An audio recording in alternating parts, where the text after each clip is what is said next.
LEGO sent me all of the new 2026 Speed Champion sets early. In this video, we're going to take a detailed look at each of these sets, and I'll be giving you my opinions on each set, both on the build experience, the overall look on the car, and if they're actually worth it, because yet again, the Speed Champions have increased in price if you live in the US or in Europe. They have gone up by either $1 or €1. So we're going to start off with set number 77252, which is the Apex GP F1 car. Now, the great thing about this car is that it features both Joshua Hayes and Sonny Pierce. And not only this, but they actually give us an accurate representation of their helmets from the F1 film. If we start off with the minifigures, they both have plain legs and a printed torso on front and back. Now, each of the minifigures have their own printed helmets with their signature on just at the side. Now, I have to say Joshua Pierce's does look incredible in the black and gold. Obviously, it matches the Apex car perfectly. And they have used the same helmet piece as what we got in all of the F1 Speed Champions earlier this year in 2025. Another great thing that goes with the drivers is finally we have a return of the different camera piece for the top of the car to differentiate which driver is driving. Now, if you remember the Mercedes W12 and AMG 1 set that we got back in 2021, that did have a differentiator piece when we got both Valtteri Bottas and Lewis Hamilton able to drive that car, especially also then with their driver numbers on there as well.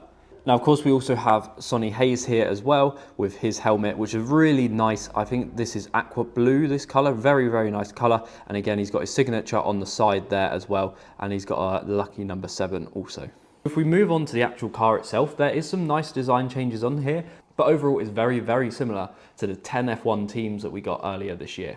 Now, the biggest part of the improvement is here on the side pods. We have completely new pieces that have been used on the side pods, which we haven't seen used before. And these are really nice actually. And I kind of think that looking at these now, it's a shame that these weren't used more on the 10 F1 cars we received in 2025. One of the things that I do dislike about the side pod is this 1x1 tile here is printed and everything else that you can see around here is stickered, and the print and the sticker, they just don't match up. The printing on the printed part versus the sticker is quite a lot brighter, whereas the sticker is a lot duller, especially that more chrome silver color on there. They don't really go very well together. Now, if we move on to the front of the car, this is for me where the hero printing is, and that is the nose cone. Now, I know we got all of these printed parts on the F1 cars that we received in March of 2025, but also I think this one is the nicest one yet, and probably because it's got that black and orange and that lovely pattern underneath, as well as all the sponsors there as well. Of course, the cheese slope at the front with the Mercedes logo and Apex GP logo is also a printed part. The front wing assembly and also the wheel brows and the wheels themselves on the front is identical to what we received on all of the 10 F1 cars in 2025. Moving on to the body of the car, around here we have spoons again for wing mirrors, and again we have a halo. Now, the halo is the one part that I was really hoping LEGO were going to improve this year. Whilst don't get me wrong, this works as a halo and it looks okay, I do think with the amount of Speed Champions that are being produced, we should have had a molded halo part, especially for these cars. Because there is now 11, we will probably get more. This halo molded part that they could have made, I think really would have been worth it over just having this flexible hose with a spanner in the middle. Because whilst it does work, it doesn't look great. And personally, I'm really not a fan of this ugly 2x2 round tile with a hole in the middle where the spanner holds on into.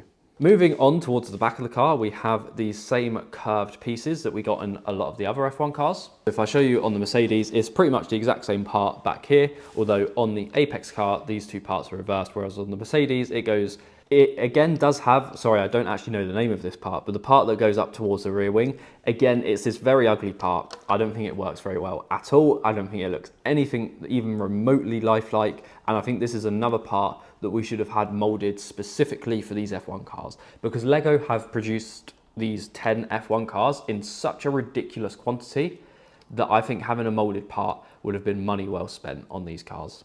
I do think it's a shame that we've got this car, and again, I'm sure we will continue to get more LEGO F1 Speed Champions cars, but I believe that the improvements that they've made for this car are very, very minimal. Whereas if you think the amount of improvements they made for the 10 that were released in 2025 was spectacular. We got the bigger wheels, we got the wheel brows, and many other parts on here as well. It just looks really, really good compared to the Aston Martin and McLaren that we got in 2024.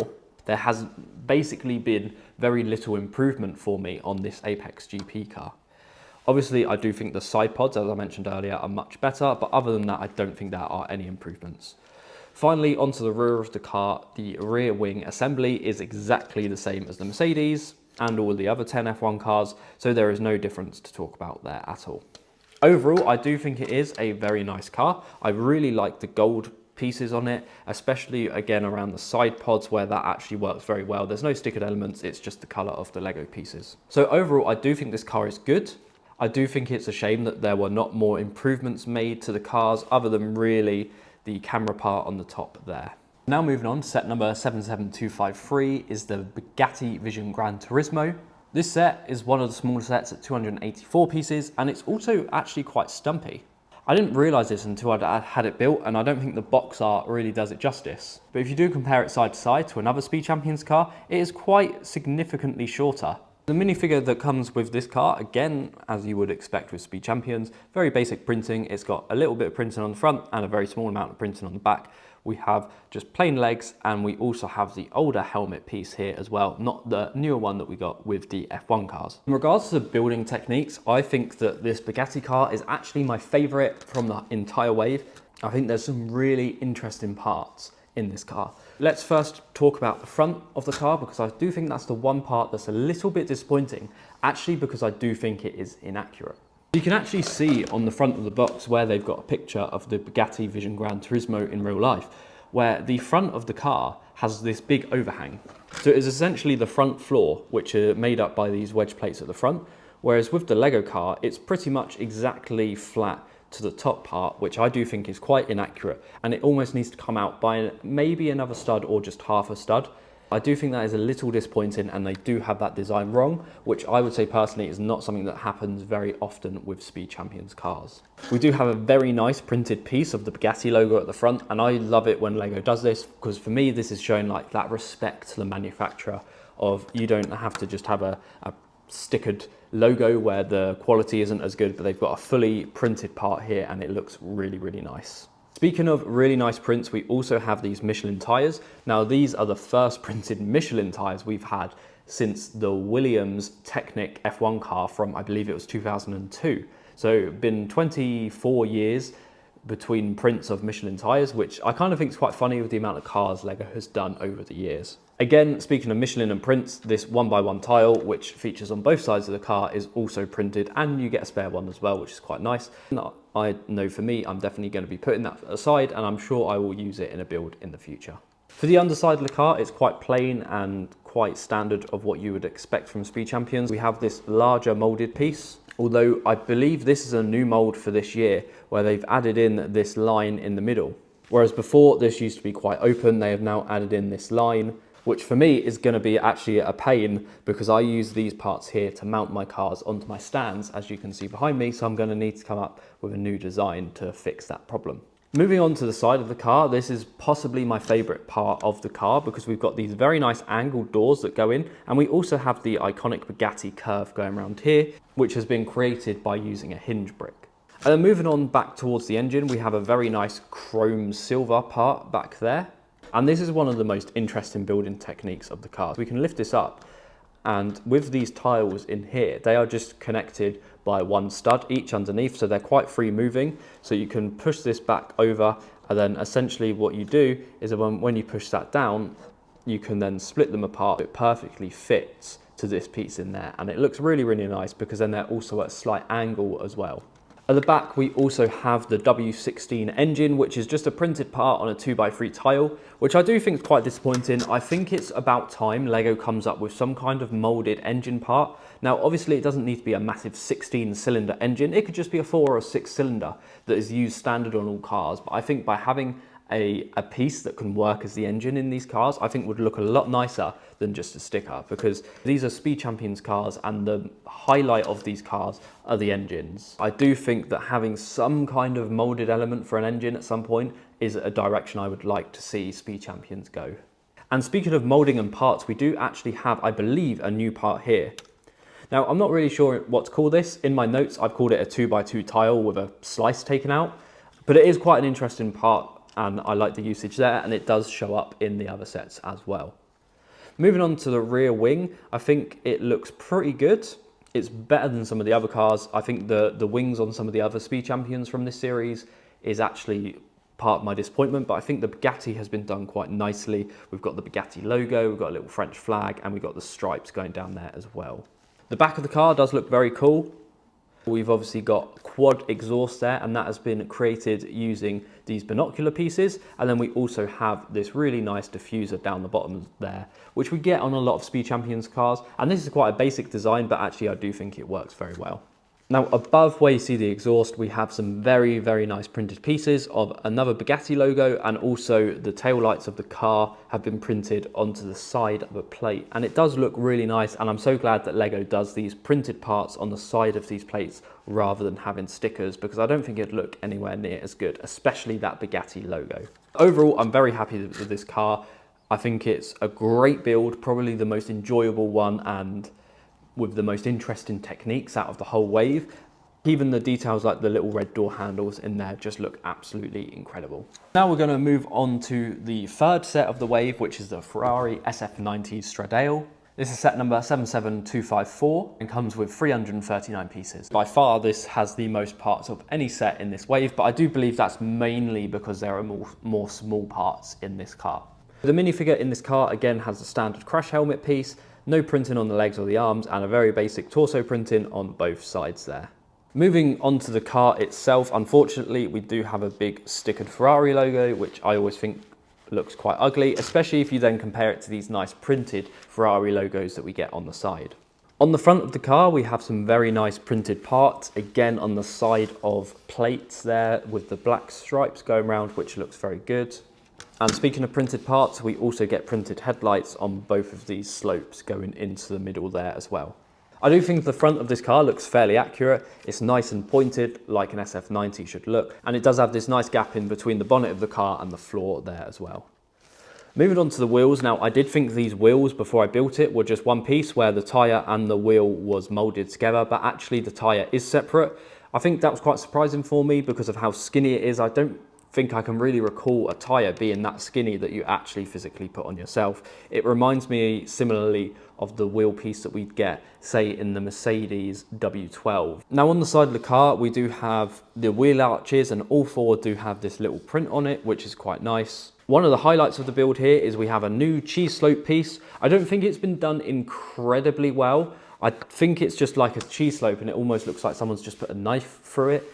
And I don't think it looks quite as good as I thought from the pictures, but actually it is really cool to see Lego creating new parts like this. On the underneath of the car, we can see we've got some nice green pieces there, and we have this big molded part here as well. And again, it's the new design of that part. Moving on to the rear, I think the underneath of the car is really important to look at because we've got these robot arms that have been used to connect the diffuser. At first, I wasn't really a fan when I saw how this was built, and I didn't think it would look that great, but actually it's a lot more sturdy than I thought it'd be, and it does actually give you the option to move them like this as well. Not that you'd ever really need to do that, but I do think that is pretty cool, and I do think that is a very nice looking diffuser, and it's definitely a lot different to what we've seen previously. Now where the engine cover is on this car, again we have these new tile pieces that I showed you on the Bugatti, and similarly it is also used on the side of the car here as well. Moving on to the rear wing, I do think it's a very, very basic build. I'm not really a fan of the wing on this car. I do think it could have had a little bit more work done to it to create something a little bit nicer. The rest of the back of the car is quite nice. We've got this wheel arch here that goes around the dual exhaust at the back. We have a very nice printed Ferrari logo there as well, which looks quite nice. And then obviously the diffuser that we spoke about earlier, which I do think is probably the highlight of the rear end of this car. Overall, I think the Ferrari is quite good. I definitely don't think the build is as nice as the Bugatti, even though it's got a lot more pieces, but it is actually quite a large car. It does feel quite good. And there are still definitely some interesting building techniques, although not all of them, I believe, have been done very well. Say, for example, here, where we've got quite a big gap, I would say, in between the windscreen piece and the rear of the car. And I just don't think that looks very nice at all. Now, finally, we are going to move on to set number 77257, which is the McLaren W1. This car, the best thing about it for me was actually that it had quite a small sticker sheet, nothing like what we got with the Apex GP car, because that was, as you can imagine, with an F1 car, it's massive. It was really nice to not have to do too many stickers on this car, whilst we got some really nice prints like the McLaren logos and the headlights at the front there. The minifigure again uses the standard helmet part with the adjustable visor and has a very basic front back printing, no arm or leg printing either. The coolest feature of this car is the adjustable rear wing that moves up and down, and I do think that's really cool. And it also doesn't just move up and down, you can also move it backwards and forwards as well. So you can really choose what angle you want your wing at. So you can bring it in nice and close to the car, you can bring it in quite far back, and then you can lift that up and down as well. And whilst we're on the subject of the back of the car, one of the really interesting building techniques here is that we've got this mini piece headgear. So if you think any castle minifigures have this sticking out the top of their helmets, and that is used as the rear lights on this car, which I think is a very interesting part usage. We have a very similar diffuser setup to the Ferrari, where the same pieces have been used, they have just been attached to a slightly different clip. Whereas on the Ferrari, it was using robot arms, whereas on this one, it just clips into a modified plate.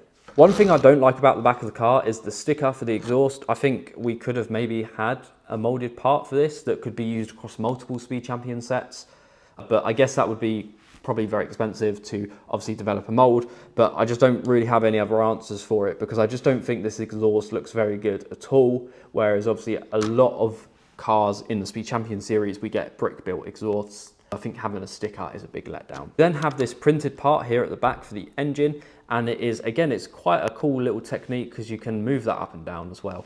Now, I do think the back of this car has an awful lot of studs on display for a Speed Champions, and that is not something I'm really used to, and I don't think it looks that great. I'm not a massive fan of the bird's eye view of this car, especially in the back half. I think the front half looks quite nice, but I love seeing a little Lego stud here and there. I think it looks good. If we just had these two studs here, I think that would look great. But having all of these studs showing at the back, I don't think looks sleek enough for what we've come to know and love from the Speed Champions line. Moving on to the side of the car, we've got quite interesting little builds. Not anything too special, but they are quite cool of how the doors have been done. The worst part of this build for me actually was these mirrors on the side. They've used the robot arms and they've been clipped into with these parts here. But where they then connect into the car, they connect onto a bar, which you have to make sure you get in the right height in the piece below.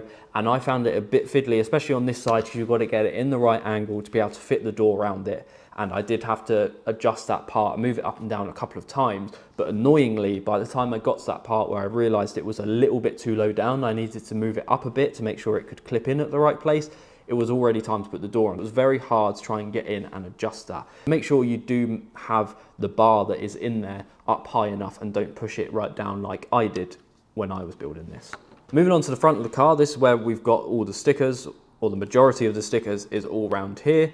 Again, I do think it's a shame that Lego can't quite colour match their stickers to the pieces, but apart from that, we've known that's been a problem for a long time. I think apart from that, the stickers do look fine. The really interesting part of the front part of this car for me is this part in the middle here, where it's just used basic hinge bricks, but you can move this up and down, and I think it creates a really nice angle, especially with these angled headlight pieces there as well.